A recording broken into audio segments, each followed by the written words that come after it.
வாசிக்கலாம். வேதத்தை திறந்து ஒரு வசனத்தை நம்ம வாசிக்க போகிறோம். எபிரேயர் 12ஆம் அதிகாரத்தை எடுத்துக்கொள்ளுங்கள். எபிரேயர் 12ஆம் அதிகாரத்தினுடைய 15வது வசனத்திலிருந்து வாசிக்கலாமா? எபிரேயர் 12ஆம் அதிகாரம் 15வது வசனத்திலிருந்து வாசிக்கலாம். ஒருவனும் தேவனுடைய கிருபையை இழந்து போகாத படிக்கும் யாதொரு கசப்பான வேர் முளைத்து எழும்பி, எஃபெக்ட் கொஞ்சம் மானிட்டர்ல, ஆமென்.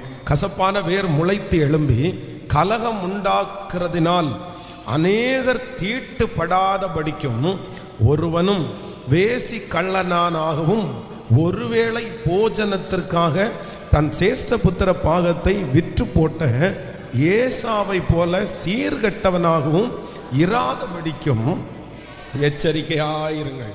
ஆண்டவருடைய பிள்ளைகளை, இன்றைக்கு இந்த ஃபாஸ்டிங் ப்ரேயருக்காக நான் யோசித்த போது, ஆண்டவரே, ஒரு புதிய ஒரு காரியத்தோடு நாங்கள் புது வருஷத்துக்குள்ளே எப்படி போகணும் அப்படின்னு யோசிக்கும் போது, ஆண்டவர் என்னுடைய இருதயத்துக்குள்ளே இந்த கசப்பு அப்படின்ற ஒரு வார்த்தையை ஆண்டவர் என்னுடைய இருதயத்தில் கற்றுத் தந்தார். இந்த கசப்பு அப்படின்னா, இந்த கசப்பு அப்படின்றது வேதம் சொல்லுகிறது, இது ஒரு வேராக இருக்கிறது. பொதுவாக நம்ம நிறைய பேருக்குள்ள என்ன வரும் அப்படின்னு சொன்னா, இந்த கசப்பு என்கிற ஒன்று நமக்குள்ள முளைச்சிரும். ஆனா ரொம்ப டேஞ்சரான ஒன்று என்ன அப்படின்னா கசப்பு. வேதம் சொல்லுகிறது, ஒரு புதிய வருஷத்துக்குள்ள நம்ம நுழைகிறோம். ஒரு புதிய வருஷம் நமக்காக ஆயத்தமாக்கப்பட்டிருக்கிறது. ஆனா நீங்க ஒரு தீர்மானம் எடுக்கணும். என்ன அப்படின்னா, கசப்போட கூட ஒரு புதிய வருஷத்திற்குள்ள நம்ம நுழைஞ்சிட முடியாது. அப்படின்னா அவங்க நம்மளை ஏத்துக்கல, அவங்க நமக்கு விரோதமா இருக்கிறாங்க, அவங்க நமக்கு பேசுறாங்க, இதெல்லாம் அடுத்தது.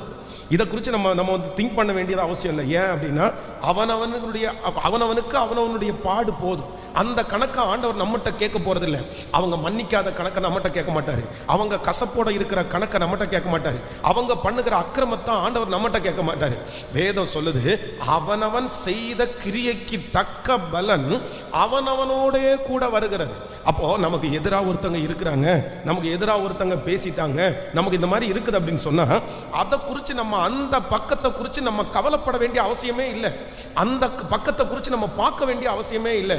நம்ம பார்க்க வேண்டியது என்ன அப்படின்னு சொன்னா, நம்ம சைடில் நமக்கு நீங்க ஒருவேளை இந்த புதிய ஆண்டுக்குள்ள போறீங்கல்ல, யார் மேலையாவது நீங்க கசப்பு வச்சிருக்கிறீங்களா? நீங்க மன்னிக்க வேண்டியவங்களை மனசார மன்னிச்சிட்டீங்களா? ஒருவேளை நீங்க பழையது மாதிரி அவங்கள்ட்ட பேசாம நீங்க இருக்கலாம். ஓகே, அது உங்களுடைய விருப்பம். நீங்க சரி, இந்த மாதிரி துரோகம் பண்ணிட்டாங்க, திரும்ப நான் பேசுனேன்னு சொன்னா, ஏன்னா சிலருடைய கேரக்டர் ரொம்ப மோசமான கேரக்டரா இருக்கும். மறுபடியும் நீங்க அப்படியே போய் பழையது மாதிரியே விழுந்துட்டீங்கன்னா அவங்க உங்களை அதே மாதிரி தான் ட்ரீட் பண்ணுவாங்க. அதனால துஷ்டன், துன்மார்க்கன், மோசமானவங்க அப்படின்னு தெரிஞ்சதற்கு பிற்பாடு அவங்களோட நம்ம டிராவல் பண்ண முடியாது, அவங்களோட நம்ம ஐக்கியம் வச்சிருக்க முடியாது, அவங்களோட நம்ம பிசினஸ் பண்ண முடியாது, அவங்களோட நம்ம எந்த டீலும் வைக்க வேண்டாம். ஆனா அதே நேரத்தில் மனசார அவங்க மேல என்ன இல்லாம இருக்கணும் அப்படின்னு சொன்னா, இந்த கசப்புன்ற ஒன்று நமக்குள்ளே இல்லாமல் இருக்கணும்.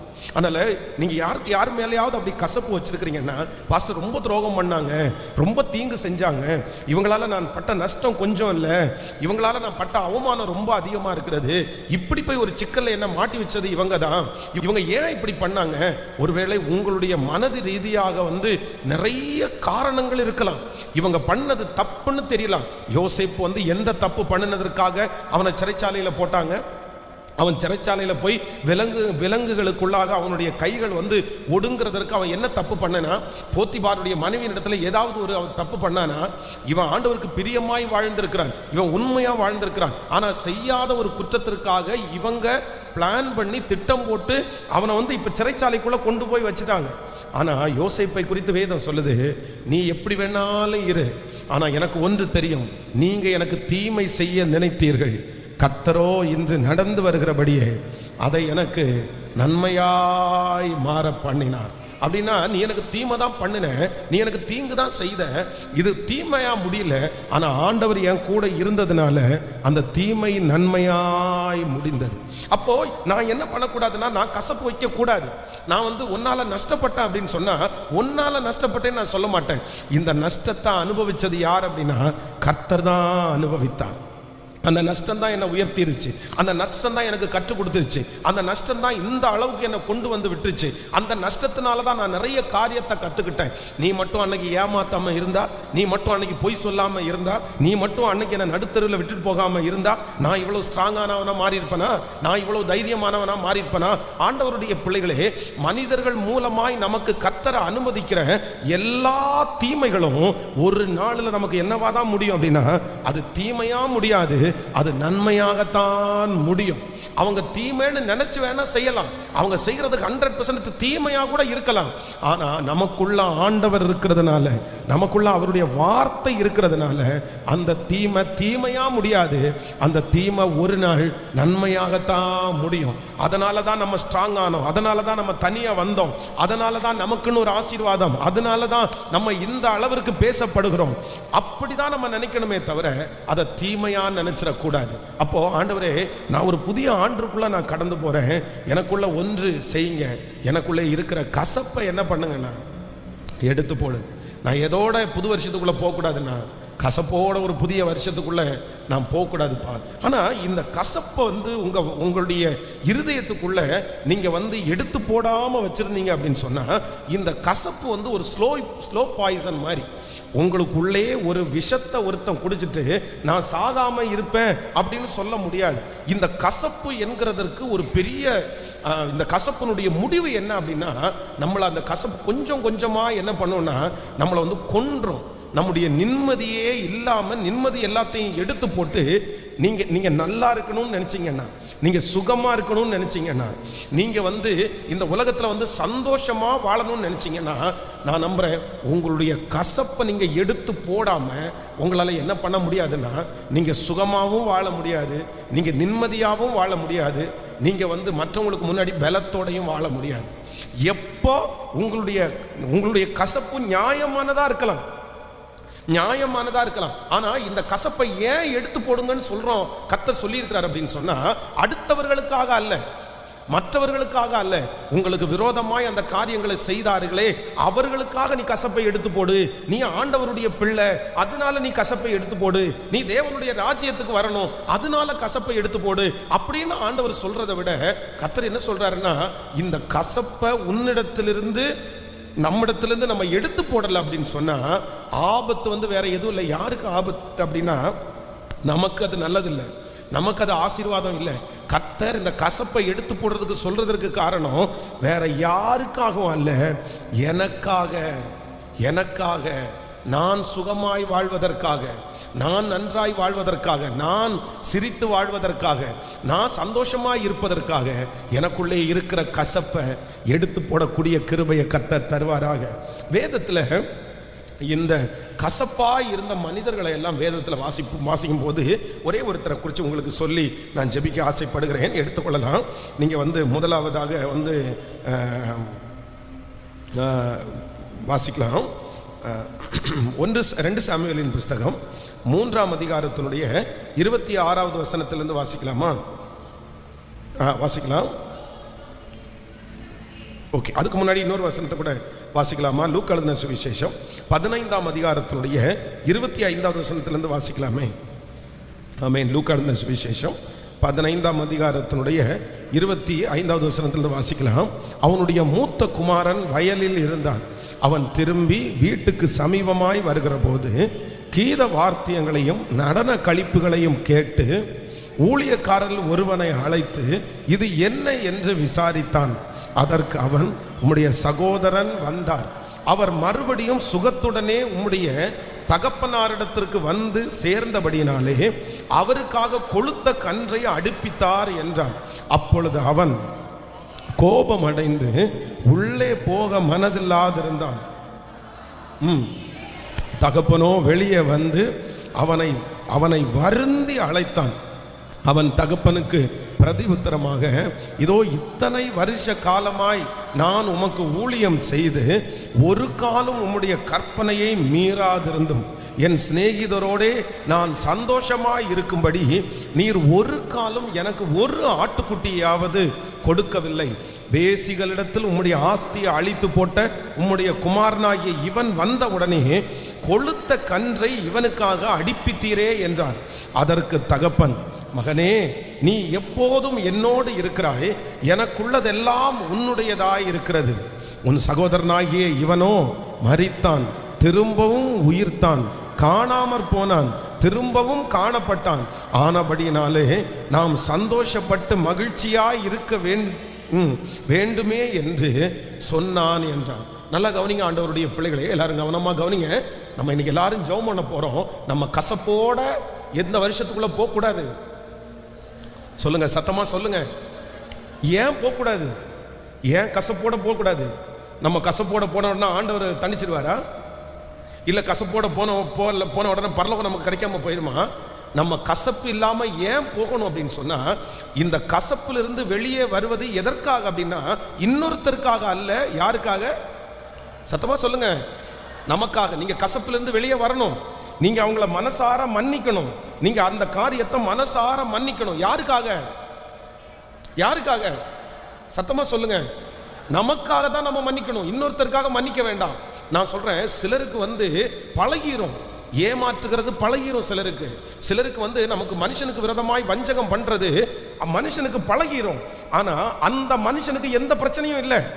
நீங்க கசப்பா இருந்தா என்ன, நீங்க பேசினா என்ன, நீங்க பேசலைன்னா என்ன, நீங்க கோபமா இருந்தா என்ன, அவங்களுக்கு எந்த கவலையும். அவங்க அவ்வளவுதான். உங்களை ஏமாத்திட்டாங்களா, இன்னொருத்தரை ஏமாத்துவாங்க. அவங்க உங்களை திட்டுனாங்களா, இன்னொருத்தரை திட்டிடுவாங்க. அவங்களுக்கு அவங்களுக்கு அதை மாறிடுச்சு. அவங்களை நம்ம ஒன்றும் பண்ண முடியாது. ஆனா நம்ம இவங்க இப்படி பண்ணிட்டாங்களேன்னு நினைச்சு நம்ம கசப்போட நம்ம இருந்துட்டோம் அப்படின்னு சொன்னா, நாளுக்கு நாள் பாதிக்கப்பட்டு போறது யார் அப்படின்னு சொன்னா, நம்ம தான் பாதிக்கப்படுவோம்.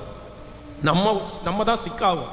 நம்ம தான் ஒரு மாதிரி போவோம். நம்ம தான் எதுலையும் சம்பாதிக்க முடியாம, கான்சன்ட்ரேட் பண்ண முடியாம நம்ம தான் கெட்டு போவோம். அதனால தான் ஆண்டவர் நமக்கு வாக்கு கொடுக்கிறார், நீ கசப்பிலிருந்து வெளியே வரணும் மகளே, மகனே, நீ கசப்பிலிருந்து வெளியே வரணும். யாருக்காக அப்படின்னு சொன்னா, வேற யாருக்காகவும் இல்லை, உங்களுக்காக. நீங்க நன்றாய் இருக்கும்படி இந்த கசப்பிலிருந்து உங்களை வெளியே கொண்டு வருவதற்கு கர்த்தர் வல்லவரா இருக்கிறார். பாருங்க, இந்த இடத்துல நம்ம வாசிக்கிறோம், 2 பேர் இருக்கிறாங்க. அப்பா, அப்புறம் பார்த்தீங்கன்னா மூத்த பையன், 2வது பையன். ஆனா இந்த மூத்த பையனை வேதத்தில் வாசிக்கும் போது, இந்த மூத்த பையன் ஒரு நல்ல கேரக்டரான ஒரு பையன். தன்னுடைய தகப்பனாரோட இருந்தவர். அவர் தன்னுடைய ஃப்ரெண்ட், அவர் சொல்றதை பார்த்தா என்ன தெரியுதுன்னா, இவ்வளவு வசதி இருந்தும், இவங்க அப்பா இவ்வளவு லிபரலான ஒரு மனுஷனாக இருந்தும், அவங்க அப்பா ஸ்ட்ரிக்டானவராக இல்லாத இருந்தும், இவனுக்குள்ளே ஒரு சுய கட்டுப்பாடு இருக்குது, ஒரு சுய ஒழுக்கம் இருக்கு இந்த பிள்ளைக்குள்ள. நம்ம அப்பா நம்மளை கண்டிக்கலைன்னா கூட, அப்பா பாசமா இருந்தா கூட, நம்ம நல்ல பிள்ளையா இருக்கணும் அப்படின்ற ஒரு எண்ணம் அவருக்குள்ள இருக்குது. அதே போல இவனுடைய தம்பி கெட்டவனா மாறுறான். தம்பி தன்னுடைய சொத்தெல்லாம் எடுத்துட்டு போறான். அப்ப கூட இந்த பிள்ளை என்ன பிள்ளையா இருக்குதுன்னா, நல்ல பிள்ளையா இருக்குது. இல்ல, தம்பியே கெட்டு போயிட்டான், அவனே அப்பா ஸ்டிக் பண்ணல, என்னத்தை பேசா கேட்க போறாரு, நானும் சொத்தை வாங்கிட்டு போறேன், அவன் இஷ்டத்துக்கு போயிட்டான்ல, நான் மட்டும் எதுக்கு வீட்டில் இருக்கணும், நான் மட்டும் எதுக்கு இப்படி பார்க்கணும், இப்படின்னு நினைக்கிற அளவுக்கு கெட்டவன் அல்ல. அதுல கூட அந்த பிள்ளை என்ன பிள்ளை அப்படின்னா, நல்ல பிள்ளை. அப்போ இந்த மூத்த குமாரனுடைய கேரக்டரை நம்ம வேதத்தில் நம்ம வாசிச்சோமே, ஆனால் உண்மையிலே பார்த்தீங்கன்னா ஒரு சுய ஒழுக்கம் உள்ள, ஒரு தகப்பனுடைய இருதயம் உள்ள ஒரு நல்ல பிள்ளை அப்படின்ற பிள்ளை இந்த மூத்த பிள்ளை. ஆனா இப்போ என்ன ஆச்சுன்னா, இவ்வளவு நல்ல பிள்ளை, சொத்துக்கெல்லாம் அதிகாரி, எந்த தவறும் இவர் பண்ணவே இல்லை. ஆனா அவனுடைய இளைய சகோதரன் போய்விட்டு எல்லாத்தையும் இழந்துட்டு இப்ப திரும்பி வர்றான். திரும்பி வந்தோன்னா அவங்க அப்பா என்ன பண்றாரு அப்படின்னு சொன்னா, தன்னுடைய மகன் வந்த குஷியில அவர் அவனுக்கு கொளுத்த கன்றை அடித்து ஒரு பெரிய விருந்தை ஏற்பாடு பண்றாரு. இவன் இந்த பையன் எங்க போறான்னா, வேலையில இருக்கிறான். வேலையில போய் கஷ்டப்பட்டு வயல்ல போய், சரி அப்பா தான் இவ்வளவு கோடி சம்பாதிச்சார்ல, நம்ம வேலைக்கு போக வேண்டாம், நம்ம வீட்டில் இருப்போம் அப்படின்ற ஒரு எண்ணம் இல்லை. அப்ப இந்த மூத்த குமாரனுடைய கேரக்டர் அப்படின்னு நீங்க ஒன்னொன்னா எழுதுனீங்க அப்படின்னு சொன்னா, ஒழுக்கத்துல ஃபர்ஸ்ட், தகப்பனுக்கு கீழ்ப்படுகிறதுல ஃபர்ஸ்ட், வேலைக்கு போறதுல ஃபர்ஸ்ட், இந்த மாதிரி எல்லா நற்குணங்களும் யாருக்குள்ள இருந்துச்சுன்னா, இந்த மூத்த குமாரனுக்குள்ள இருந்துச்சு. இப்போ இவன் கோவப்பட்டது நியாயமானு கேட்டா, கண்டிப்பா கோவப்பட்டது நியாயம்தான். யாருக்குனாலும் நம்முடைய பிள்ளைகளுக்கு கோபம் வராமல் இருக்குமா? உங்களுக்கு 2 பிள்ளைங்க இருக்கிறாங்க. ஒரு பிள்ளை ஊதாரி, குடிகாரன், மோசமானவன், உங்களுடைய மொத்த சொத்தையும் அழிச்சதே அந்த பிள்ளை தான். இப்போ போயிட்டு திரும்பி என்னமோ 2 வருஷம் தாண்டி ஊர்லேருந்து நல்லவனாட்டும் உள்ளே வந்திருக்கிறான். ஆனால் இன்னொரு பிள்ளை நல்ல பிள்ளை, கீழ்ப்படுதல் உள்ள பிள்ளை, நல்ல வேலை செய்கிற பிள்ளை, உங்கள் கூடயே இருக்க அந்த பிள்ளை, உங்களுக்கு என்ன தோணும்? நீங்க அப்படி அந்த பையன், குடிகார பையன், அந்த மோசமான வீட்டுக்குள்ள வந்த உடனே அவனுக்கு ஒரு நல்ல பிரியாணி மத்தியானம், உங்களுக்கு ஏற்கனவே கால் கை வலி, இந்த பிள்ளை கேட்குது, அம்மா எனக்கு பிரியாணி சாப்பிடலான்னு ஆசையா இருக்குன்னு கேட்டா, நீ எங்கேயாவது கடையில் வாங்கி தின்னுக்கோ அப்படின்னு காசை கொடுத்துட்டு, அந்த இளைய பையன் மோசமானவன் வந்த உடனே உங்களுக்கு கால் வலி எங்க போச்சுன்னு தெரியல, கை வலி எங்க போச்சுன்னு தெரியல, பிரியாணி ஆக்கி வச்சிருந்து மூத்த பையனுக்கும், அவன் வந்தான் அதனால பிரியாணி ஆக்குனேன் நீயும் கொஞ்சம் சாப்பிடுன்னு சொல்லும் போது, மூத்த பையனா நீங்க இருந்தா எப்படி இருக்கும் சொல்லுங்க? கோபம் வருமா வராதா? ஏமா போன நேற்றுக்கு என்னமோ கால் வலின்ட்டு இருந்த, நேற்றுக்கு என்னமோ ரொம்ப முடியாதுன்ட்டு இருந்த, என்ன எனக்கு இன்னைக்கு நீ இளைய மகன் வந்த உடனே அப்படியே கொஞ்சிற, அப்ப என்ன எவ்வளவு பெரிய எரிச்சல் நமக்குள்ள வரும், எவ்வளவு பெரிய. இப்ப நினைச்சு பாருங்களேன், நீங்க அந்த சிச்சுவேஷன்ல இருந்தா அம்மாவை அப்படியே கடிச்சு தின்னலான்னு வரணும். உனக்கெல்லாம் புத்தியே இல்லையா, உனக்கெல்லாம் அறிவே இல்லையா, நீ தான் இந்த இவனை இப்படி கெடுத்த, உன்னாலதான் அவன் இப்படி ஆயிட்டான் அப்படின்னு நம்மளால எவ்வளவு திட்ட முடியுமோ அவ்வளவு திட்டுவோம். அப்போ இந்த மூத்த குமாரன் வந்து ஒருவேளை இந்த மாதிரி இந்த இளைய குமாரன் வரும்போது அவன் மூத்தவனை கூப்பிட்டு போய், வாப்பா இவன் வந்திருக்கான், இவன் என்ன பண்றான்னு தெரியல, இவன் இந்த மாதிரி ஏமாத்திட்டு போயிட்டான் அப்படின்னு அவனோட டிஸ்கஸ் பண்ணி இந்த பார்ட்டியை அரேஞ்ச் பண்ணியிருந்தா கூட சரி, ஓரளவு ஒத்துக்கலாம், இவங்க அப்பா செஞ்சது சரின்னு ஒத்துக்கலாம். இந்த பிள்ளை மனசுல கசப்பா இருக்கிறது தவறு இல்லைன்றதுக்கு இவ்வளவு பெரிய விஷயம் இருக்குது. இவ்வளவு நல்ல பிள்ளை, தன்னுடைய மூத்த மகனுடைய எந்த நாலேஜும் இல்லாம ஒரு வீட்டுக்குள்ள எல்லாம் சந்தோஷப்பட வேற ஆரம்பிச்சிட்டாங்க, இவனை மறந்துட்டாங்க. இவர் லேட்டா வராரு, வந்தா வீடு கலகலன்னு இருக்குது, சீரியல் லைட் எல்லாம் போட்டுருக்குது, ஸ்டார் எல்லாம் கட்டி இருக்கிறாங்க. எதுக்குடா இப்ப திடீர்னு சீரியல் லைட்டு, எதுக்குடா இப்போ, எனக்கு கல்யாணம் இல்லையே, எனக்கு எதுவும் இல்லையே, அப்பாவுக்கு எதுவும் இல்லையே அப்படின்னு வந்து இவனுக்கு வீட்டுல என்ன நடக்குதுன்னு, இந்த சந்தோஷத்துக்கு யார் காரணம்னு அந்த அளவுக்கு ஒரு சூழ்நிலை. இப்ப வந்து வெளியே நிக்கிறான், வெளியே நின்ன உடனே சரி இந்த வீட்டில் நம்ம வீடா இல்லையா அப்படின்னு ஒரு கன்ஃபியூஸ்டா இருக்குது. சரி, ஒரு வேலைக்காரனை கூப்பிட்டு, எப்பா நம்ம வீட்டில் என்ன நடக்குதுன்னு யாரை கூப்பிட்டு கேட்க வேண்டியதா இருக்குது சொல்லுங்க, எப்படி இருக்கும்? அந்த வீட்டில் இத்தனை வருஷம் இருந்த பிள்ளை, அப்பாவுக்கு உண்மையான பிள்ளை, தன்னுடைய தகப்பனாரை விட்டு போகாத பிள்ளை, தன்னுடைய வீட்டில் என்ன ஃபங்க்ஷன் நடக்குது அப்படின்னு சொல்லி யார்கிட்ட கேட்க வேண்டியது இருக்குது? வேலைக்காரனை கூப்பிட்டு கேட்க வேண்டியது இருக்குது. நம்மளா இருந்தா என்ன பண்ணியிருப்போம்? நான் போய் ஒரு வேலைக்காரனை கூப்பிட்டு கேட்க வேண்டியதா இருக்குல்ல, அந்த அளவுக்கு ஆயிட்டா இல்ல, அந்த கசப்பு நம்மளால அந்த மாதிரி இருக்கும். உடனே அவங்க வேலைக்காரர் சொல்றாரு, உங்க தம்பி வந்துட்டாருன்னு சொன்ன உடனே அவங்க அப்பா வந்து நியூஸ் போயிருச்சு, அவங்க அப்பா வெளியில வராரு. அவங்க அப்பாவுக்கு முகத்துல என்னது பயங்கரமான சந்தோஷம், சந்தோஷத்தோட வந்து மூத்த பையனை பார்த்துட்டு, வாடா வாடா தம்பி வந்திருக்கிறான், எப்படி இருக்கும், எப்படி அவனோட மனசு. உடனே அவன் என்ன சொல்றான் அப்படின்னா, நான் என்ன பண்ண மாட்டேன், நான் வரமாட்டேன். ஏன் வரமாட்டேன் அப்படின்னு சொன்னா, உங்க கூட இத்தனை வருஷமா இருக்கிறேன், நீங்க எத்தனையோ ஆடுகளை வச்சிருக்கிறீங்க, என் ஃப்ரெண்ட்ஸுக்கூட செலவு பண்றதுக்கு ஒரு நாளாவது ஒரு ஆட்டுக்குட்டியை நீங்க கொடுத்துருப்பீங்களா? ஒரு நாளாவது சந்தோஷப்படுத்திருப்பீங்களா? இந்த மூத்த பையன் கேட்கறது 100% நியாயம் நியாயம் நியாயம் நியாயம். இந்த இடத்துல தீங்கு பண்ணினது அப்பா, இந்த இடத்துல தப்பு பண்ணினது அப்பா, இந்த இடத்துல அப்பாவுடைய நேசத்தை வந்து திடீர்னு வந்து பிடிச்சவன் யாருன்னா இளையகுமாரன். இது எல்லாம் இருக்கட்டும், எல்லாம் இருக்கட்டும். இப்போ அவங்க அப்பா வந்து அவனை என்ன பண்றாருன்னா வருந்தி அழைக்கிறாரு, சரிப்பா என்னுடையதெல்லாம் உன்னுடையதா இருக்கிறது, நீ வாப்பா உள்ள வாப்பான்னு கூப்பிடுறாரு. ஆனா இவனுக்கு எங்க போறதுக்கு மனசு இல்லைன்னா, கண்டிப்பா அவன் மட்டும் இல்லை, நீங்களும் நானுமா இருந்தா கூட உள்ள போறதுக்கு நமக்கு, சத்தமா சொல்லுங்க, இப்போ உள்ள போறதுக்கு மனசு இல்லாம வெளியே நிக்கிறான். வெளியில நின்ன உடனே அவங்க அப்பா கூப்பிட்டு பார்த்தாரு, வருந்தி கூப்பிட்டு பார்த்தாரு. இப்ப என்ன பண்ணல, பிள்ளை வரல, மூத்த பிள்ளை வரலன்ன உடனே, டேய் சீரியல் லைட் எல்லாம் ஆஃப் பண்ணுங்கப்பா, டேய் செஞ்சு வச்சிருக்கிற பிரியாணியை கீழே கொட்டுங்கப்பா. அவன் வந்தானா, அவனுடைய ட்ரெஸ் மாத்திருக்கீங்களா, அந்த ட்ரெஸ்ஸை உருவுங்கப்பா, எல்லா ட்ரெஸ்ஸையும் கழட்டிட்டு அவன் ஏற்கனவே போட்டு வந்தான்ல அந்த ட்ரெஸ்ஸை மாட்டுங்கப்பா, மாட்டிட்டு அவனை துரத்தி விடுங்க சொன்னாரா? ஆனா மூத்த மகன் என்ன எதிர்பார்த்து வந்தாரு? மூத்த மகனை இப்ப மனசை ரெடி பண்ணணும்னா என்ன செய்யணும்? நீங்களே அந்த மூத்த மகன் வச்சுக்கங்களேன், உங்க தங்கச்சியோ உங்க அக்காவோ இந்த மாதிரி இருக்குது, நீங்க என்ன பண்ணணும்னு எதிர்பார்ப்பீங்க? ஹலோ, ஏன்னா நீங்க கண்டிப்பா போக மாட்டீங்க. உங்களுக்கு மனசு எப்படி நீங்க உள்ள போவீங்க? போக முடியாது.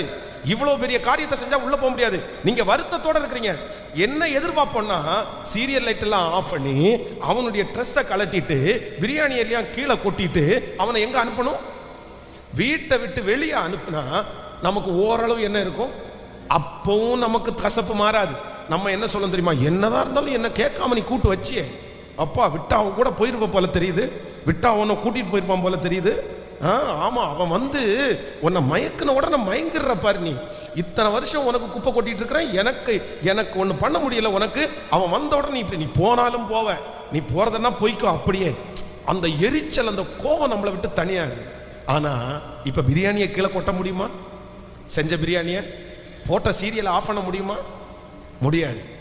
இப்போ இந்த பையனை கூப்பிட்டு வரல, 2-4 டைம் கூப்பிட்டு பார்த்தார், வரலையா, சரிப்பா உன் கோபம் தணிஞ்சதுக்கு அப்புறம் நீ வான்னு சொல்லி இந்த மூத்த மகனை அப்படியே மறந்துட்டு எது கண்டினியூ ஆகுது அப்படின்னு சொன்னா, உள்ள நடக்கிற ஃபங்க்ஷன், உள்ள நடக்கிற சந்தோஷம், உள்ள இருக்கிற எல்லாமே என்ன ஆகுதுன்னா, இப்போ கசப்புன்ற ஒண்ணு, கசப்புன்ற ஒரே ஒண்ணு யாரை வெளியே நிக்க வச்சிருச்சு? நல்லவன, பரிசுத்தவான, உண்மை உள்ளவன, ஒரு தப்பும் பண்ணாதவன, இது வரைக்கும் நியாயமா வாழ்ந்த ஒரு பர்சனை கசப்புன்ற ஒண்ணுக்கு அவன் இடம் கொடுத்ததுனால அவனை எங்க நிக்க வச்சிருச்சுன்னா வெளியில நிக்க வச்சிருச்சு. இவன் மேல எந்த தப்பும் இல்லைங்க, தப்பு செஞ்சவன் உள்ள சந்தோஷப்படுறான், பணத்தை எல்லாம் அழிச்சவன் உள்ள சந்தோஷப்படுறான், வேசிகளிடத்துல போய் பணத்தை அழிச்சவன் உள்ள சந்தோஷப்படுறான். எல்லாருக்கும் அங்க சந்தோஷம், வேலைக்காரனுக்கு சந்தோஷம், அப்பாவுக்கு சந்தோஷம், போனவனுக்கு சந்தோஷம், எல்லாருக்கும் சந்தோஷம். ஆனா அந்த வீட்டிலேயே பாடுபட்டு உழைச்சு கஷ்டப்பட்டு வேதனை அனுபவிச்சு இதுவரைக்கும் உண்மையா இருந்த ஒரு மனுஷனுக்கு என்ன இல்லைன்னா சந்தோஷம் இல்லை. காரணம் என்னன்னா அவனுக்குள்ள என்ன இருக்குன்னா இந்த கசப்பு. இன்னைக்கு ஆண்டவருடைய பிள்ளையே, நீங்க நியாயமான ஆள், நீங்க உண்மையான பர்சன், நீங்க எந்த தப்புமே நீங்க பண்ணல. அந்த சந்தோஷம் யாருக்கான சந்தோஷம்னா அது உங்களுக்கான சந்தோஷம். அதுல நீங்க சந்தோஷமா இருக்கணும். அந்த இடத்துல முக்கியமான பர்சன் யாருன்னா நீங்களா தான் இருக்கணும். அந்த இடத்துல அவங்க இருக்கக்கூடாது. சரி, என்னமோ அவங்க பண்ணது சரியில்லை, தகப்பனார் பண்ணது சரியில்லை, சகோதரன் பண்ணது சரியில்லை, வேலைக்காரங்க பண்ணினது சரியில்லை, ஆனா சூழ்நிலை அவர்கள் அப்படி மாத்திருச்சு, அவங்க அப்படி மாறிட்டாங்க. ஆனா அதற்காக நீங்க கசப்போட இருந்துட்டீங்கன்னா பாதிக்கப்படுகிறது நம்ம தான், பாதிக்கப்படுகிறது நம்ம தான். அதனால இப்போ நீங்க நினைச்சு பாருங்க, உங்க கசப்பு எத்தனை பேரை திருத்தி இருக்குது, உங்க கசப்பு எத்தனை பேரை உங்களுக்கு மேல அன்பு செலுத்த வச்சிருக்குது. நீங்க கசப்பா இருந்ததுனால எத்தனை ஃபங்க்ஷன், எத்தனை நிகழ்ச்சிகள் வந்து கேன்சல் ஆயிருக்குது. நீங்க கசப்பா இருந்ததுனால உங்க வீட்டில் எது நடக்காம இருந்திருக்குது, அதெல்லாம் நடந்துட்டே தான் இருக்கும். பாதிக்கப்படுகிறது யார் அப்படின்னா நான் தான் பாதிக்கப்படுவேன். அதனால என்னுடைய இருதயத்திலிருந்து நான் எதை எடுத்து போடணும்னா கசப்ப. ஆமென். கைகளை உயர்த்தி எல்லாரும் சொல்லுங்க, எனக்குள்ள கசப்பு வேண்டாம் ஆண்டவரே. எனக்காக ஆண்டவர் யாரோ ஒருத்தரிடத்துல ஆண்டவர் பேசுகிறார், நியாயமான நீங்கள் ஏன் தண்டிக்கப்பட வேண்டும், உண்மையான நீங்கள் ஏன் தண்டிக்கப்பட வேண்டும். நீங்க தண்டிக்கப்பட வேண்டிய அவசியமே இல்லைல்ல, நீங்க தண்டிக்கப்பட வேண்டிய அவசியமே இல்லைல்ல. ஹல்லேலூயா சொல்லுங்க. ஏசப்பட்ட அந்த ஒப்புரவாகக்கூடிய பலனை கர்த்தர் எனக்கு தாங்க ஆண்டவரே. ஆண்டவரே, அதை மன்னிக்கக்கூடிய ஒரு தைரியத்தை எனக்கு தாங்க ஆண்டவரே. நீங்க கேட்க ஆண்டவர் தருகிறதற்கு கர்த்தர் வல்லவரா இருக்கிறார். ஒரு புதிய வருஷத்துக்குள்ள நம்ம நுழையும் போது கர்த்தர் யாரோ ஒருத்தரிடத்துல கர்த்தர் தெளிவா பேசுறாரு. இல்ல மகளே, நீ மறக்கிற வரைக்கும், நீ விடுகிற வரைக்கும், நீ விட்டு கொடுக்கிற வரைக்கும் கண்டிப்பா இந்த காரியத்துல மாற்றம் உனக்கு வரவே வராது. நீங்க தான் பாதிக்கப்படணும். அதனால ஏசப்பட்ட சொல்லுங்க, ஆண்டவரே அந்த கிருபையை கர்த்தர் எனக்கு தருவீராக. இயேசுவே, அந்த கசப்பிலிருந்து எனக்கு ஒரு விடுதலையை கர்த்தர் தருவீராகப்பா. நான் எதையும் செய்ய முடியாது, நான் ஒன்றும் பண்ண முடியாது. யாரோ ஒருத்தடத்துல ஆண்டவர் நேருக்கு நேர் பேசிட்டு இருக்காங்க. மகளே, அவங்க ஜாலியாக தான் மகளே இருப்பாங்க, மகனே அவங்க ஜாலியாக தான் இருப்பாங்க, அவங்களுடைய சந்தோஷத்துக்கு குறை வராது. உங்க அம்மாவே ஒளிச்சு கூட செய்வாங்க, உங்க அப்பாவே யாருக்கும் தெரியாம செய்வாரு, உங்க கண்ணுக்கு முன்னாடி செய்ய மாட்டாங்க. ஆனா அதற்காக அவங்களுடைய பாசத்தை நம்ம விட்டு கொடுங்கன்னு சொல்லவே முடியாது. அதுதான் அவங்க, அதுதான் மனுஷன். ஆனா நீங்கள் பாதிக்கப்படாதபடி, நம்ம பாதிக்கப்படாதபடி ஆண்டவரே யார் மேலையும் கசப்பு வைக்க கூடாத ஒரு கிருபையை கர்த்தர் இப்பொழுது தாருங்க ஆண்டவரேன்னு சொல்லுங்க. எனக்கு யார் மேலையும் கசப்பு எனக்கு இல்ல. சொல்லுங்க, யார் மேல எனக்கு கசப்பு இல்லை. ஹல்லேலூயா, ஆமென், ஹல்லேலூயா. இப்போ இதே இந்த சூழ்நிலை நீங்க திருப்பி போடுங்க. இப்போ ஒரு நான் ஃபர்ஸ்ட் சொன்னேன்ல, ஒரு நல்ல மனநிலைமையில இருக்கிற ஒரு அண்ணன்னு வச்சுக்கோங்களேன், கஷ்டம் இருக்கும், உள்ளுக்குள்ள அவ்வளவு வலி இருக்கும். ஏன்னா என்னதான் இருந்தாலும் இவனை மோஸ்கட் பண்ணிட்டு அந்த செஞ்சது தப்பு தான். ஆனா ஒரு நல்ல மனநிலைமை இருக்கிற ஒரு அண்ணனா இருந்தா உடனே அப்பாவை பார்த்து, அப்படியா வந்துட்டானா, அவன் நல்லா வந்திருக்கிறானா, சந்தோஷமா வந்துட்டானா, ரொம்ப சந்தோஷம்ப்பா, சரி ஓகே, அவனும் வாழட்டும். தப்பு பண்றதற்காக அவன் வந்து நீ ஒன்றும் இல்லாமல் போக முடியாது. என்னதான் இருந்தாலும் அவன் ரத்த சம்பந்தமான உறவு. சரிப்பா, என்ன பண்ணணும், என்ன செய்யணும், அப்படியா, சரி நீங்க ஒரு வார்த்தை என்கிட்ட சொல்லியிருக்கலாம் இல்ல, எனக்கு ஒரு ஃபோன் பண்ணியிருக்கலாம் இல்ல, நான் சீக்கிரமா வந்திருப்பேன்ல, நீங்க இவ்வளவு லேட்டா என்ன கூப்பிடாமலே விட்டீங்க, சரி வாங்க வாங்க போலாம், என்ன பண்ணா தம்பி வாடா அப்படின்னு கட்டி பிடிச்சிட்டு, இவர் ஏதாவது ஷூ போடணுமா, ஒரு செருப்பு வாங்கி தரணுமா அப்படின்னு சொல்லிட்டு, இவனுக்கு பணத்துக்கு ஒன்றும் பிரச்சனை இல்லை, எதுக்கும் பிரச்சனை இல்லை, அவர்களோட சேர்ந்து ஷூவை போட்டு சந்தோஷமா அந்த வீட்டுக்குள்ள இருந்திருந்தா பிரியாணியாவது கிடைச்சிருக்கு. ஹலோ, இப்ப பிரியாணியும் இல்லை, சந்தோஷமும் இல்லை. இவன் இவ்வளோ மனத்தாங்கத்தா இருக்கிறத ஒருத்தரும் பெருசா எடுத்துக்கவும், வேலைக்காரங்க என்ன பண்ணுவாங்க, வேலைக்காரங்க அந்த வீட்டில் 10 வேலைக்காரங்க இருக்குன்னா என்ன சொல்லுவாங்க அப்படின்னு சொன்னா, எஜமானனுக்கும் மூத்த பையனுக்கும் ஏதோ சின்னவன் வந்ததுனால பெரியவனுக்கு பிடிக்கல, இது பிடிக்காதனாலயா, பெரியவனுக்கு எப்பவுமே சின்னவனை ஆகாது. சுத்தி இருக்கிறவங்க எப்படிதான் பேசுவாங்க, புரியுதா உங்களுக்கு? அப்போ எல்லா விதத்திலையும் இவ்வளவு நல்லது பண்ணி கெட்ட பேர் வாங்கினது யாரு, மன கஷ்டத்தோட இருக்கிறது யாரு? எதுவுமே கிடைக்கல இந்த பிள்ளைக்கு. இத்தனைக்கும் கெட்டவனே கிடையாது, நல்லவன். ஏன் அப்படின்னா அந்த ஜென்ரலான அந்த மைண்ட், அந்த கசப்பில்லாத அந்த வாழ்க்கை, அந்த அண்டர்ஸ்டாண்டிங்கான ஒரு லைஃப். ஆண்டவருடைய பிள்ளைகளே, இதுதான் லைஃப், இதுதான் வாழ்க்கை. நீ அந்த இடத்துல உங்க நியாயம் நிக்காது, அந்த இடத்துல உங்க தான தர்மம் நிக்காது, அந்த இடத்துல உங்களுடைய உழைப்பு நிக்காது, அந்த இடத்துல நீங்க இவ்வளவு தூரம் கஷ்டப்பட்டது எதுவுமே நிக்காது. அந்த இடத்துல உங்களுடைய நடந்து கொள்ளுதல், உங்களுடைய புரிதல் மட்டும்தான் அந்த இடத்துல நிற்கும். ஹல்லேலூயா. உங்க கோபம் உங்களோட தான் இருக்கணும், உங்க எரிச்சல் உங்களோட தான் இருக்கணும், உங்க கசப்பு உங்களோட தான் இருக்கணும். நம்ம மட்டும்தான் தனியா இருப்போமே தவிர மற்றவங்க எல்லாரையும் எப்படிதான் இருப்பாங்கன்னா ஜாலியா. நான் என்ன சொல்றேன்னா, அதுக்கு ஏன் அந்த சந்தோஷத்தை நான் விட்டு கொடுக்கணும்? எதுக்கு அந்த பிரியாணியை நான் விட்டு கொடுக்கணும்?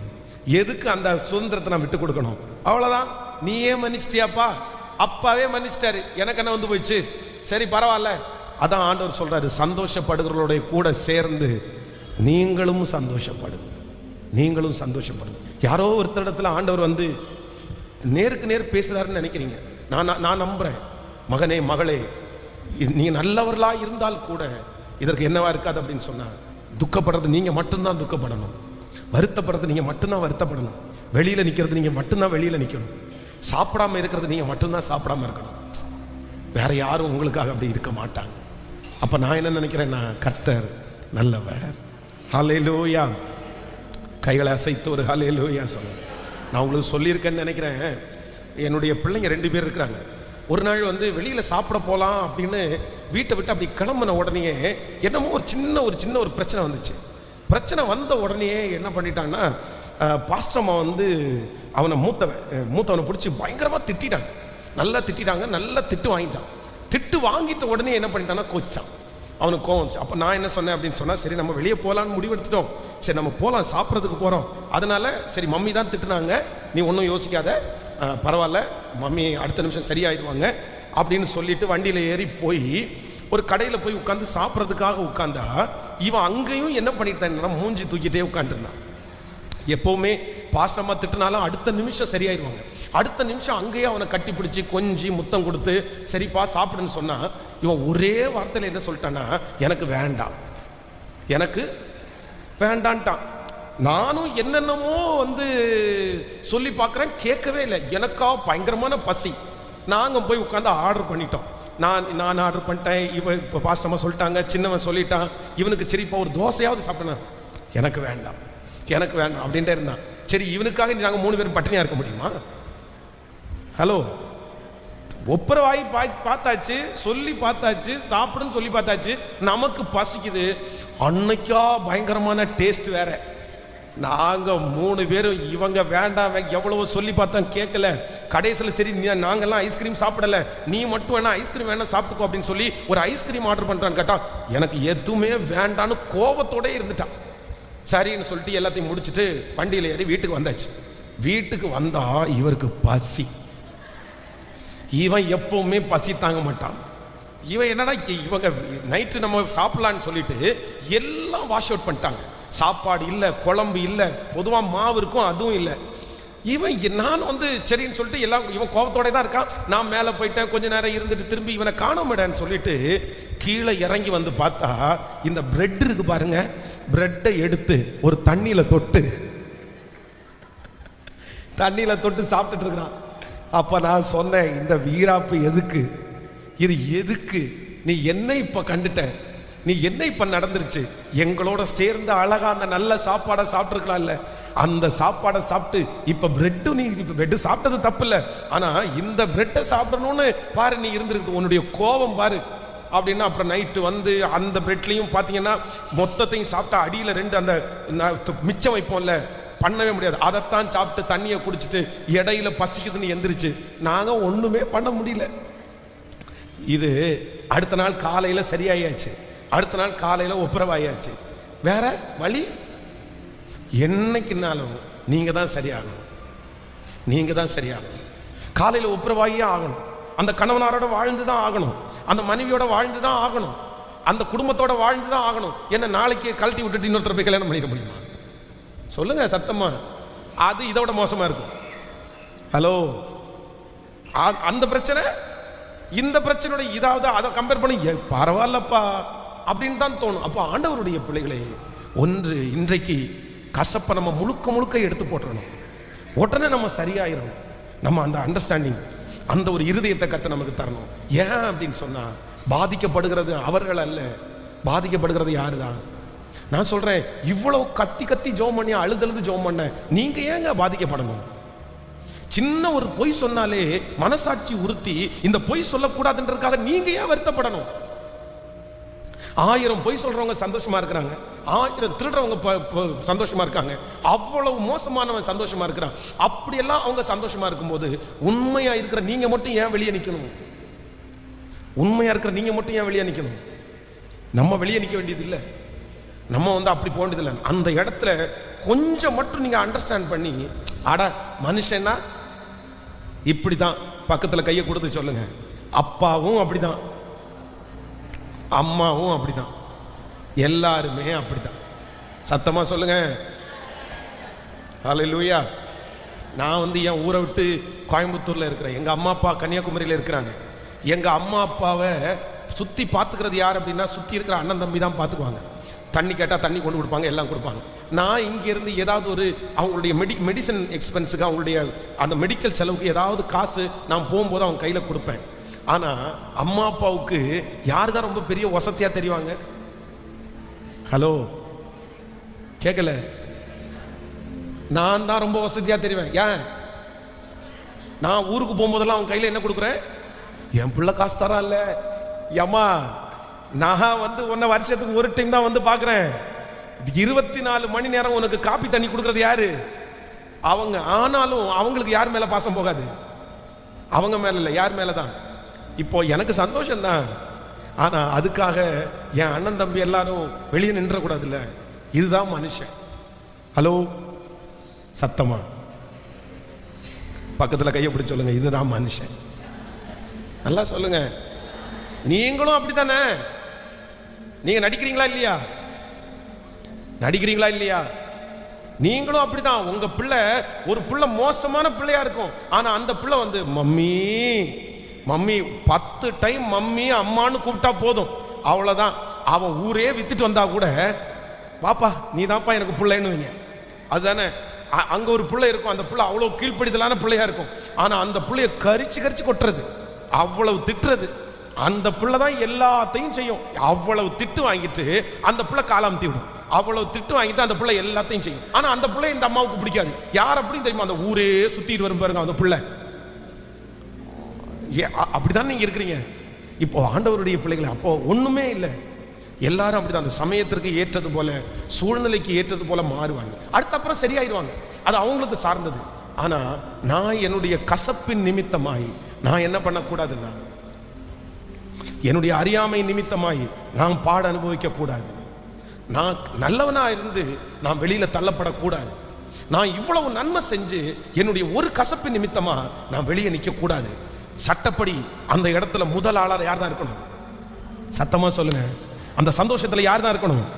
நான் தான் ஃபர்ஸ்ட் இருக்கணும். அதுக்கு நேர ஒரு நல்ல அண்டர்ஸ்டாண்டிங்ல ஒரு அண்ணனா இருந்தா, டாடி என்ன டாடி வந்துட்டானா அவன், வாடா வாடா வாடா அப்படின்னு கட்டி பிடிச்சி உள்ள கொடுத்து, உள்ள போய் 4 வேலைக்காரங்க கூட, டேய் எடுத்து வா, தண்ணி எடுத்துட்டு வா, டேய் சிக்கன் எடுத்துட்டு வா, ஓடு அது பண்ணு இதை பண்ணு அப்படின்னு இருந்தா எப்படி இருந்திருக்கும்? ஹல்லேலூயா. நீங்க அந்த மூத்த அண்ணனா மாற போறீங்களா இல்ல இந்த மூத்த அண்ணனா மாற போறீங்களா? நீங்க தான் டிசைட் பண்ணிக்கணும். ஹல்லேலூயா. இப்ப சொல்லுங்க பார்க்கலாம். எதை குறித்தும் கலக்கம் இல்லப்பா, எல்லாவற்றுக்காகவும் நன்றி சொல்லுவே, யார் மேலும் கசப்பு இல்லப்பா. சத்தமா எல்லாருக்காகவும் மன்றாடுவே, எதை குறித்தும் கலக்கம் இல்லப்பா. எல்லாரும் சொல்லுவோம். எல்லாவற்றுக்காகவும் நன்றி சொல்லுவே, யார் மேலும் கசப்பு இல்லப்பா.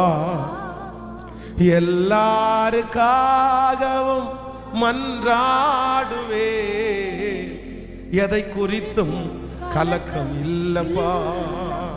ஹல்லேலூயா. ஒரு புதிய வருஷத்துக்குள்ள போறதுக்கு முன்னாடி எல்லாத்தையும் மறந்து எல்லாத்தையும் தூக்கி போட்டுட்டு நான் ஏன் கஷ்டப்படணும் சொல்லுங்க. ஒரு 10 டைம் சொல்லுங்க பார்க்குறேன். நான் ஏன் கஷ்டப்படணும்? கேட்கல. நான் ஏன் சாப்பிடாம இருக்கணும்? நான் ஏன் மூஞ்சியை தூக்கி வச்சுட்டு இருக்கணும்? கேளுங்க, நல்லா சொல்லுங்க. எல்லா விடுதலையோடையும் வாழ்றதற்கு எனக்கு எல்லா உரிமையும் இருக்குது. நான் ஏன் துக்கப்பட்டு இருக்கணும்? நான் ஏன் இந்த மாதிரி ஒதுங்கி ஒதுங்கி வாழணும்? வேண்டவே வேண்டாம். கர்த்தர் எனக்கு கொடுத்திருக்கிற வாழ்க்கை, கர்த்தரே எனக்குள்ள இருக்கும்போது வேற என்ன எனக்கு வேணும்? சமாதான காரணர் எனக்குள்ள இருக்கும்போது வேற என்ன எனக்கு வேணும்? கிறிஸ்து எனக்கு ஜீவன், சாவு எனக்கு ஆதாயம். அவருக்கு மிஞ்சி என்ன வரப்போகுது? அவருக்கு மிஞ்சி என்ன வரப்போகுது? அதனால ஆண்டவருடைய பிள்ளைகளே, இந்த கசப்பிலிருந்து ஆண்டவர் உங்களை மன்னிச்சிருங்க, மனசார மன்னிச்சிருங்க, மறந்துருங்க. பரவாயில்ல, அவங்க பண்ணின துரோகம் தீமைக்கு இல்லை, அவங்க பண்ணின துரோகம் நன்மைக்கு தான். கர்த்தர் நன்மையா மாத்துவாரு. அந்த துரோகம் பண்ணதுனால தான் நம்ம ஜெபத்துக்கு வந்தோம். அந்த துரோகம் பண்ணதுனால தான் நம்ம ஆண்டவரை நெருங்கினோம். அந்த துரோகம் அவங்க பண்ணதுனால தான் பைபிளை கையில தூக்கி எடுத்தோம். அவங்க பண்ணினது ஒவ்வொன்றும் தீமையா இல்லை, நமக்கு நன்மையா தான் மாறி இருக்குது. இனியும் அவங்க எவ்வளவு துரோகம் பண்ணினாலும் அந்த துரோகம் தீமையாய் அல்ல, அந்த துரோகம் நமக்கு நன்மையாகவே மாற்றுகிற ஒரு கர்த்தர் நம்மோடு கூட இருக்கிறார். ஹல்லேலூயா. ஆமென்.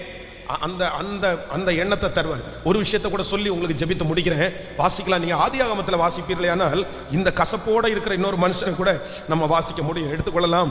ஆதியாகமத்தில் நீங்க 4ஆம் அதிகாரம் 3வது வசனத்திலிருந்து வாசிக்கலாமா? ஆதியாகமம் ஆமென் 4ஆம் அதிகாரத்தினுடைய 3வது வசனத்தில் சில நாட்கள் சென்ற சில நாட்கள் சென்ற பின்பு காயின் நிலத்தின் கனிகளை கர்த்தருக்கு காணிக்கையாக கொண்டு வந்தான். ஆபேலும் தன் மந்தையின் தலையீற்றுகளிலும் அவைகளில் கொழுமையானவைகளிலும் சிலவற்றை கொண்டு வந்தான். ஆபேலையும் அவன் காணிக்கையையும் கர்த்தர் அங்கீகரித்தார், காயினையும் அவன் காணிக்கையும் அவர் அங்கீகரிக்கவில்லை.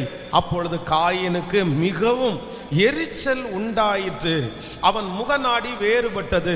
அப்பொழுது கர்த்தர் காயினை நோக்கி, உனக்கு ஏன் எரிச்சல் உண்டாயிற்று? உன் முகநாடி ஏன் வேறுபட்டது? நீ நன்மை செய்தால் உனக்கு மேன்மை இல்லையோ? நீ நன்மை செய்யாதிருந்தால் பாவம் வாசற்படியில் படுத்திருக்கும், அவன் ஆசை உன்னை பற்றி இருக்கும், நீ அவனை ஆண்டு கொள்ளுவாய் என்றார். காயின் தன் சகோதரனாகிய ஆபேலோடே பேசினான். நல்லா கவனிங்க ஆண்டவருடைய பிள்ளைகளே, இந்த இடத்துல நீங்க முன்னாடி வசனத்தை வாசிங்களேன். அந்த 6-7 வாசிக்கும் போது, ஆமென், 6வது வசனம் 7வது வசனத்தை வாசிக்கும் போது ரொம்ப அப்பொழுது கர்த்தர், நல்லா கவனிங்க எல்லாரும் ரொம்ப கவனமா இந்த வசனத்தை கவனிங்க.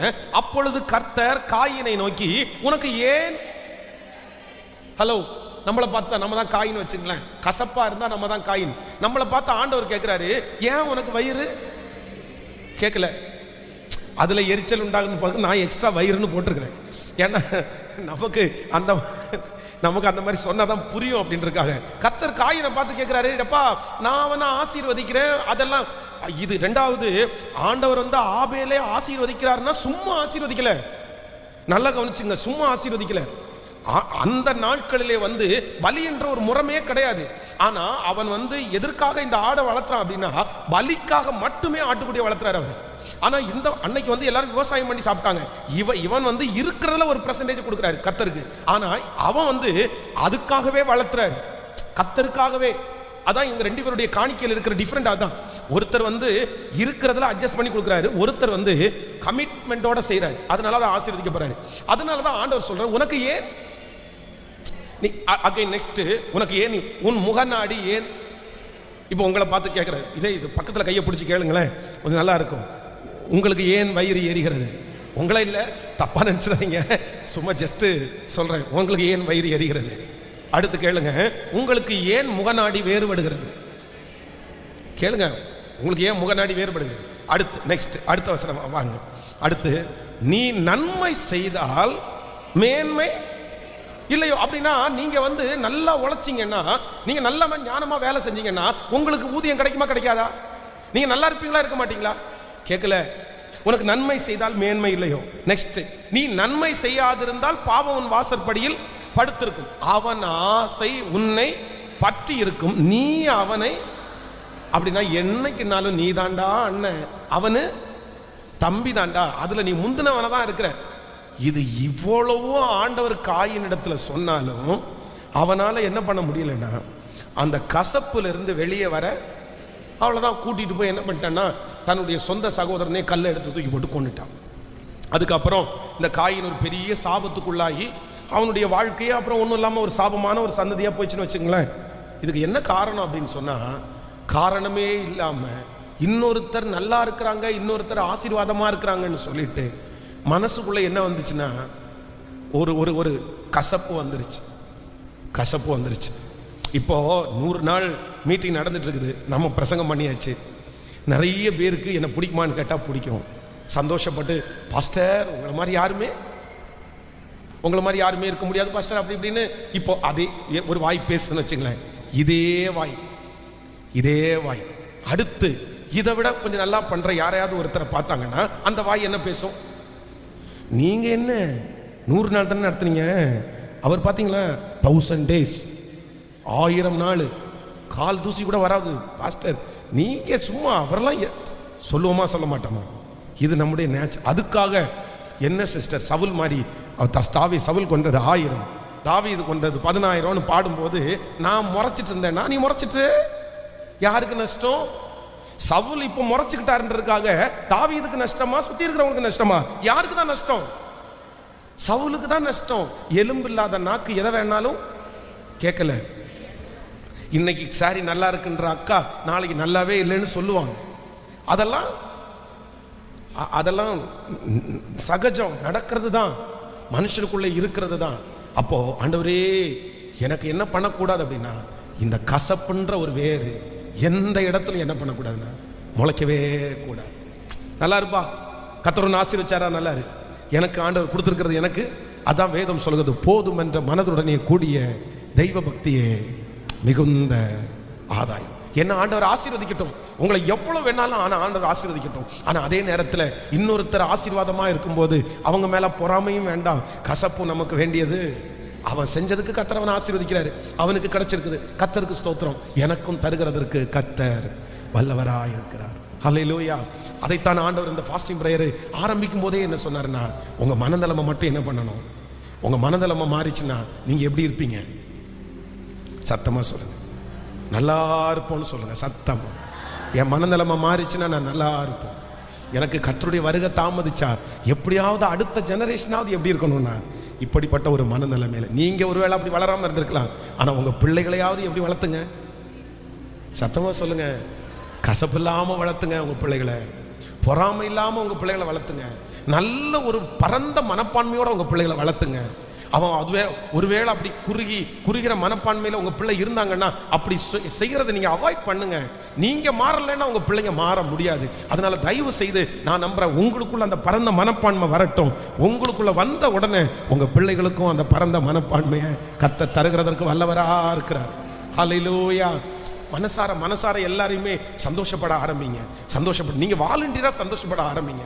யாராவது ஒருத்தர் ஒரு கார் வாங்கிட்டாங்களா, நீங்க மனசார என்ன பண்ணுங்கன்னா சந்தோஷமா சொல்லுங்க, பிரதர் ரொம்ப நல்லா இருக்கு பிரதர், அழகான கலர் வாங்கியிருக்கீங்க பிரதர், இந்த கார் உங்களுக்கு ரொம்ப பிளஸிங்கா இருக்கும் பிரதர், ஏசப்பா பாருங்க நீங்க பட்ட கஷ்டத்துக்கு ஏசப்பா உங்களுக்கு தந்திருக்கிறார் பிரதர் அப்படின்னு சொல்லி பழகுங்க. அதே நேரத்தில் ஒரு கார் வாங்கும்போது உனக்கெல்லாம் கார் வாங்குறதுக்கு காசு வந்துருச்சு, இதுக்கெல்லாம் கொடுக்கு முளைக்கும் யார் நினைச்சா அப்படின்னு போய் நின்றுட்டு இருக்க கூடாது. அல்ல நல்லாவே இல்லை, எதுக்கு பிரதர் இந்த சாணி மாதிரி ஒரு கலர் வாங்குனீங்க, எதுக்கு இதெல்லாம்? ஏன் அவங்க வந்து உங்களுக்கு அவார்டு கேட்டாங்களா, இல்ல கார்ல நீங்க சைன் போடணும்னு ஏதாவது கொண்டு கொடுத்தாங்களா? இல்ல அப்புறம் எதுக்கு அந்த கமெண்ட், எதுக்கு அந்த தேவையில்லாத? அவர்களுக்கு அது பிடிச்சிருக்குன்றதை விட அது அவங்களுக்கு அந்த நாலேஜுக்கு அவங்களுக்கு இருக்கிற காசுக்கு அவங்க வாங்கினாங்க, அவங்களுக்கு அது சந்தோஷம். நம்ம என்ன பண்ணணும்னா சந்தோஷம் தான் படணுமே தவிர நம்ம எரிச்சல அங்க வன்மத்தை என்ன பண்ணக்கூடாது, அங்க கொட்டக்கூடாது. கொண்டு போய் கொட்டாதீங்க. இதுதான் ஆண்டவருடைய பிள்ளைகளுக்கு அழகு. இது எதுவுமே இல்லாம நான் ரட்சிக்கப்பட்டேன், நான் ஞானஸ்நானம் எடுத்தேன், ஆமா பைய தூக்கிட்டு வாங்க, உங்களுக்கு ஃபர்ஸ்ட் பெஸ் பரலோகத்தை விட்டுருக்கு, அங்கிருந்து ரிட்டர்ன் அனுப்பி விட்டுருவாங்க. இந்த மாதிரி குணம் இருக்கிறவங்க எல்லாம் பரலோக ராஜ்யத்துக்கு வர முடியாது, நீங்க திருப்பி கம்ஃபர்ட் சர்ச்சுக்கே போங்க, போய் உட்கார்ந்து இன்னும் கொஞ்சம் நல்ல உபதேசத்தை கேட்டு அப்புறம் மனம் திரும்பி வாங்கன்னு அனுப்பி விட்டுற போறாரு ஆண்டவர். அதனால ஆண்டவருடைய பிள்ளைகளே, நெக்ஸ்ட் இயர் ஒரு புதிய ஆண்டுக்குள்ள நம்ம போறோம். உங்களுக்கு 1000 துக்கங்கள், 1000 கவலைகள். ஆனா என்ன அப்படின்னு சொன்னா, ஆண்டவரே எனக்கு ஒரு கிருபை தாருங்க, எனக்கு ஒரு கிருபை. என் மனசுல நான் என்ன பண்ணணும்னா ஒரு பெரிய சேஞ்ச். ஹல்லேலூயா. அப்படி அந்த பாதி கவலைகள் போய் ஒரு நல்ல வாழ்க்கை ஆண்டவர் உங்களுக்கு கிருபையாய் கர்த்தர் தருவார். ஹல்லேலூயா. யாரையுமே தப்பா நினைக்காத ஒரு இருதயம். ஆமேன். சத்தமா ஆமேன் சொல்லுங்க பார்க்கலாம். யாரையுமே பொறாமையா பார்க்காத ஒரு இருதயம், எல்லாத்தையுமே ஈஸியா எடுக்கிற ஒரு கிருபை. அப்படிப்பட்ட ஒரு வாழ்க்கையை வாழ்ந்துட்டீங்கன்னா எப்படி பாடுவீங்க? குதூகலம் கொண்டாட்டமே என் இயேசுவின் சன்னிதானத்தில் ஆனந்தம் ஆனந்தமே என் அன்பரின் திருப்பாதத்தில். அப்படியே ஜாலியா டான்ஸ் ஆடிட்டே எங்க போவீங்கன்னா ஒரு புதிய வருஷத்துக்குள்ள கடந்து போவீங்க. ஹல்லேலூயா. ஆமேன். இப்பொழுதே உங்களை நான் வாழ்த்துறேன். புதிய வருஷம் ஆரம்பிக்கிறதுக்கு முன்னாடியே நான் உங்களை பிளஸ் பண்றேன். நெக்ஸ்ட் இயர் உங்களுக்கு ஒரு பிரமாண்டமான ஒரு வருஷமாய், சந்தோஷப்படுகிற ஒரு வருஷமாய், நீங்கள் இழந்ததை எல்லாவற்றையும் திரும்ப பெற்றுக்கொள்ளுகிற ஒரு வருஷமாய், நீங்கள் அறியாததும் உங்களுக்கு எட்டாததுமான பெரிய காரியத்தை ஆண்டவர் உங்களுக்கு செஞ்சு வருகிற வருஷம் இந்த துன்பத்தை கண்ட நாட்களுக்கு சரியா ஆண்டவர் உங்களை மகிழ்ச்சியாக்க போறாரு. ஹல்லேலூயா. என்னுடைய மனசு தெளிவாகுது, எல்லாமே எனக்கு தெளிவா மாறப்போகுது. என் மனசு ஸ்ட்ரென்த் ஆகுது, எல்லாமே எனக்கு ஸ்ட்ரென்த்தா மாறப்போகிறது. நான் ஒரு பெரிய விஷன் உள்ள ஒரு பர்சனா நான் மாற போறேன். என்னை பார்த்து நிறைய பேர் பிரமிக்க போறாங்க. தலைவனுக்குள்ள ஒரு அபிஷேகம் எனக்குள்ள வரப்போகுது, தலைவிக்குள்ள ஒரு அபிஷேகம் என் மேல வரப்போகுது. இனி என்னுடைய ஃபேமிலி இருக்கிற அந்த சாபம் எதுவுமே எனக்கு இல்லை. ஆமேன். விசுவாசிக்கிறவங்க மட்டும் அப்படியே எழும்பி கொஞ்சம் முன்னாடி வாங்க. ஆன்லைன்ல இருக்கிற பிள்ளைகளுக்காகவும் உங்களுக்காகவும் நான் ஜெபிக்கிறேன். ஆமாம், இந்த ஜெபத்தில் கடைசி ஜெபத்தில் நீங்க கலந்துக்குங்க. கர்த்தர் நல்லவர். Thank you Jesus, thank you Jesus. Hallelujah. கொஞ்சம் அப்படியே முன்னாடி வாங்க, எல்லாரும் ஜெபம் பண்ணிட்டு. Thank you Jesus. ஒரு புதிய வருஷத்தை நம்ம சந்திக்க போறோம். ஆண்டவர் மேல் கிருபையா இருக்கிறவர், கிருபையா இருக்கிறவர். நன்றி. Hallelujah. Thank you Jesus. Hallelujah. Amen. நம்முடைய மனசு மாறிச்சுன்னா எல்லாத்தையும் மாற்றுகிறதற்கு கர்த்தர் நல்லவராக இருக்கிறார். ஹல்லேலூயா. உங்க பிள்ளைக்கு கிடைச்சாலும் சந்தோஷம். ஹலோ சொல்லுங்க, உங்க பிள்ளைக்கு கிடைச்சாலும் சந்தோஷம். வரமாட்டேங்குது பாருங்க வாயில. மற்ற பிள்ளைக்கு கிடைச்சா துக்கமா சொல்லுங்க? இல்ல, பொதுவாகவே நமக்கு துக்கம் தான் இருக்கும். ஏன்னா நம்ம வளர்க்கப்பட்ட விதம் அப்படி. நம்மள மைண்டில் அந்த மாதிரியே நம்ம என்ன பண்ணிட்டோம்னா அப்படி வளர்ந்துட்டோம். அது வந்து நம்மளை சொல்லி குற்றம் இல்லை, நம்ம அப்படியே ஜென்ரேஷனாக அப்படி வளர்ந்துட்டோம். அது பொதுவாகவே நம்மளால இதை என்ன செய்ய முடியாதுன்னா அதை ஏற்றுக்க முடியாது. அது என்னதான் இருந்தாலும் நமக்கு கிடைக்காத ஒன்று இன்னொருத்தருக்கு கிடைக்கும் போது என்ன தோணும் நமக்கு? அப்படியே சந்தோஷமா பிரதர் அப்படியா சொல்லுவோம். அப்படி பண்ண முடியாது, ஏன்னா நம்ம மனுஷங்க தான். ஆனால் நான் என்ன சொல்றேன்னா, நீங்க அந்த மாதிரி ஒரு லெவலுக்குள்ள நீங்க வந்தாதான் நீங்க இந்த உலகத்துல நீங்க சந்தோஷமாவே வாழ முடியும். ஏன்னா நான் எதுக்கு இதை சொல்றேன்னா, எனக்கு 41 வயசு. இந்த 41 வயசுல நான் ரொம்ப மகிழ்ச்சியா இருக்கிறன்றதை ஃபீல் பண்றது இப்போ ஒரு 10 இயர்ஸாக தான் நான் அப்படி ஃபீல் பண்றேன். இதுக்கு முன்னாடி ஊழியம் தான் செஞ்சுட்டு இருந்தேன். ஆனா என்ன அப்படின்னு சொன்னா, சில அண்டர்ஸ்டாண்டிங் எனக்கு வரவே இல்லை. என்னுடைய மனசு அப்படி இல்லவே இல்லை. இப்போ நான் என்ன ஜெபிக்க ஆரம்பிச்சேன் அப்படின்னு சொன்னா, உங்க மனசு எப்படி இருக்கு ஆண்டவரே, உங்க மனசு எப்படி இருக்கு ஆண்டவரே, நீங்க உங்க மனசை எனக்கு கொடுங்க, நீங்க இருக்கிற மாதிரி என்ன மாற்றுங்க. இப்படி கத்தர மாதிரி மாற மாற மாற அவருடைய மனசு என்ன அப்படின்னா, நான் என்னை விசுவாசிக்கிறவன் நான் செய்ததை விட பெரிய காரியம் அதிகமாக செய்யும். அதனால ஆண்டவருடைய மனசு அப்படிதான், ரொம்ப தாராளமான மனசு. இப்போ மழையை ஆண்டவர் பெய்ய பண்ணணும்னா யாருக்கு தான் பெய்ய பண்ணணும்னா, நல்லவர்களுக்கு மட்டும்தான். அது அவரால் முடியுமா முடியாதா? இவ்வளோ ஏரியாவுக்கு மட்டும் மழை பெய்யும்னா அவ்வளோ ஏரியாவுக்கு மட்டும் தான் மழை பெய்யும். ஆனால் மழை பெய்யும் போது கர்த்தர் நல்லோர் மேலும் தீயோர் மேலும் மழையை வருஷிக்க பண்ணுகிறார். அப்படின்னா அவருடைய மைண்ட் எப்படி இருக்குன்னா, ரொம்ப ஜென்ரலான மைண்டாக இருக்குது. சரி பரவாயில்ல வச்சுக்கோ, நீ வா, நீ என்னைக்குனாலும் ஒரு நாள் வருவேன். அப்போ ரொம்ப ப்ராட் மைண்டானவர் யார் அப்படின்னா, நம்ம ஆராதிக்கிற கர்த்தர். அவர் குறுகின மனப்பான்மை உடையவரே அல்ல. நம்ம ஆராதிக்கிற தேவன் வந்து கன்னிங்கான ஃபிலவே இல்லை, அப்படியெல்லாம் கிடையாது. அவர் யாருன்னா ரொம்ப ப்ராட் மைண்ட், அவர் ரொம்ப அன்பில், அவர் அவ்வளோ நேசமானவர். நம்ம மாற மாற மாற மாற உங்களுக்குள்ள என்ன வரும்னா, அந்த சந்தோஷம் உங்களுக்குள்ள அப்படி பொங்கிட்டே வரும். அதனால அண்டர்ஸ்டாண்ட் பண்ணுங்க, இந்த பிரச்சனையை அண்டர்ஸ்டாண்ட் பண்ணுங்க, இந்த சூழ்நிலையை அண்டர்ஸ்டாண்ட் பண்ணுங்க. நீங்க, நான் உங்களுக்கு திரும்ப திரும்ப சொல்றேன், இந்த மூத்த குமாரன் உள்ள வீட்டுக்குள்ள போகாததை குறித்து யாருக்காவது ஒருத்தர் கவலைப்பட்டாங்களா? எனக்கு அதுதாங்க வருத்தம், எனக்கு அதுதாங்க வருத்தம். உண்மையா சொல்ல போனோம்னா, அந்த அப்பா என்ன பண்ணிருக்கணும் தெரியுமா? வெளியில வந்து, டே நீயே உள்ள வரல, நானும் உள்ள போலடா. உண்மையில அவர் அப்படித்தானே சொல்லியிருக்கணும். என்ன பொறுத்த அளவில் நான் அதைத்தாங்க எதிர்பார்ப்பேன், எங்க அப்பாட்டா தான் எதிர்பார்ப்பேன். இவ்வளவு தூரம் நாயா பேயா அலைஞ்சு என் அப்பாவுக்கு அவ்வளவு பெரிய காரியத்தை செஞ்சு, என் அப்பாவுக்கு ஒரு கெட்ட பேர் கூட நான் சம்பாரிச்சு கொடுக்காம, இன்னைக்கு அவன் வந்து அவ்வளவு பெரிய கெட்ட பேரை வந்து எங்க அப்பா வந்தாரு. ஆனா எனக்கு எங்க அப்பா கொடுக்குற மரியாதை என்ன தெரியுமா? சரிடா, நீ இவ்வளவு தூரம் இருந்தடலாம், நீ சந்தோஷப்படலாம், எனக்கு வேண்டாம்டா, நம்ம வெளியே. அப்படி எங்க அப்பா சோகமாவது பட்டிருக்கணும், எங்க அப்பா அந்த ஃபங்க்ஷனை நிப்பாட்டிருக்கதான் செய்யணும். ஆனா இந்த இடத்துல பாதிக்கப்பட்ட ஒரே ஒரு பர்சன் யாரு தெரியுமா?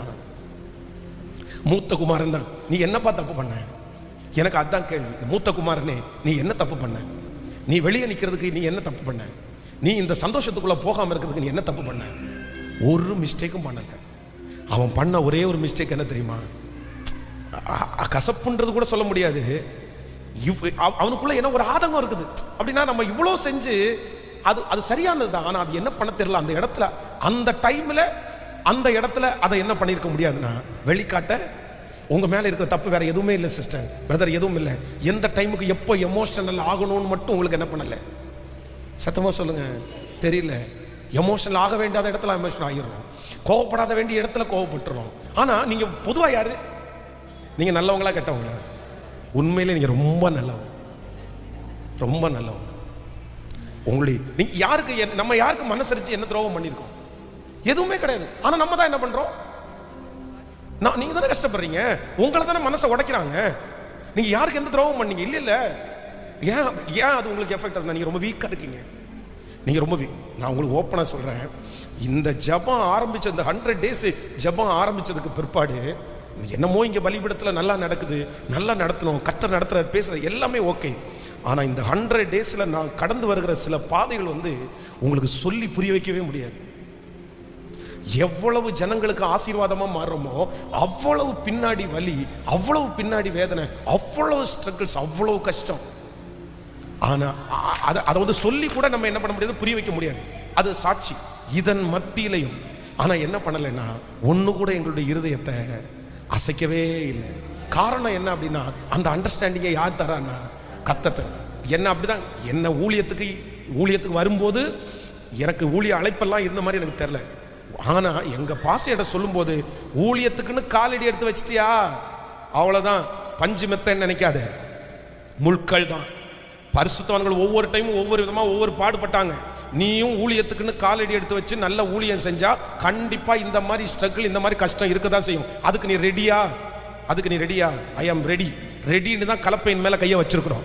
அவ்வளவுதான். இதெல்லாம் வரும்னு தெரியும், இந்த அவமானம் எல்லாம் வரும்னு தெரியும். ஆனா அதன் மத்தியிலையும் என் கூட யார் இருக்கானா, கர்த்தர் இருக்கிறதுனால அவருக்கு மிஞ்சி நமக்கு ஒண்ணு நடக்க போறது, அவருக்கு மிஞ்சி ஒண்ணு உங்களுக்கு வரப்போகுது. இல்லை. அதனால நான் சொல்கிறேன், நீங்கள் கஷ்டமே பட மாட்டீங்க. நெக்ஸ்ட் இயர் உங்களுக்கு ரொம்ப நல்லா இருக்கும். கொஞ்சம் கஞ்சி குடித்தா கூட நீங்கள் நிம்மதியாக குடிப்பீங்க. நீங்கள் கொஞ்சம் நேரம் தூங்குனீங்கன்னா கூட நிம்மதியாக தூங்குவீங்க. கையை அசைத்தா அல்லேலூயா சொல்லலாம். இப்போ கணவன் மனைவிக்கு பிரச்சனை வருதுன்னா, இந்த கணவன் மனைவிக்கு பிரச்சனை பண்ணினவங்க நிம்மதியாக தூங்குவாங்களா, பிரச்சனை பண்ணாதவங்க நிம்மதியாக தூங்குவாங்களா? அவ்வளவு பிரச்சனை பண்ணிட்டு பெட்ஷீட் எடுத்து தலையில் மூடிட்டு அடுத்த நிமிஷம் கொரட்டை விட்டு நமக்கு வரும் பாருங்க ஒரு எரிச்சல், ஓங்கி ஒரு மிதிச்சு எந்திரிமையா அவ்வளோ பெரிய பிரச்சனையை பண்ணிட்டு நிம்மதியா அவங்களுக்கு எப்படித்தான் தூக்கம் வருதோன்னு கேட்கல. இத்தனைக்கும் நம்ம ஒரு தப்பும் பண்ணாம உட்கார்ந்து மண்டையை பிச்சுட்டு கீழைக்கு மேலைக்கும் நடந்துட்டு தண்ணியை குடிச்சிட்டு நைட்டு முழுக்க உட்காந்து தூங்காம உட்காந்து காலையில எந்திரிச்சு ஏங்க இப்படி பண்ணீங்க அப்படின்னு கேட்டா நான் என்ன பண்ணேன்? ஸோ அது தூங்காமல் இருந்தால் கூட பரவாயில்ல, அதுக்கு ஒரு சின்ன கேட்டஸ்கியாவது சரி அப்படியாப்பா தூங்காமல் இருந்தியா, ஸோப்பா ஏன் என்னை எழுப்பியிருக்க வேண்டியதானே அப்படின்னு ஒரு வார்த்தை சொன்னான். நீ தூங்காமல் இருந்த, நீ பிசாசோட இருந்திருப்ப, நீ மோசமானவளா இருந்திருப்ப, நீ தப்பு பண்ணியிருப்ப, அதனால தான் நீ தூங்கல. எப்படி இருக்கும்? இப்போ நான் என்ன சொல்றேன்னா, நான் ஏன் தூங்காமல் இருந்து கஷ்டப்படணும்? ஹலோ, நான் ஏன் தூங்காமல் இருக்கணும்? நான் தப்பே பண்ணல, நான் சின்ன மிஸ்டேக் தான் பண்ணுறேன். அவ்வளோ பெரிய மிஸ்டேக் பண்ணவங்க நிம்மதியாக படுத்து தூங்கும் போது நீங்க ஏன் சிஸ்டர் தூங்காமல் இருக்கணும்? நீங்க ஏன் பிரதர் தூங்காமல் இருக்கணும்?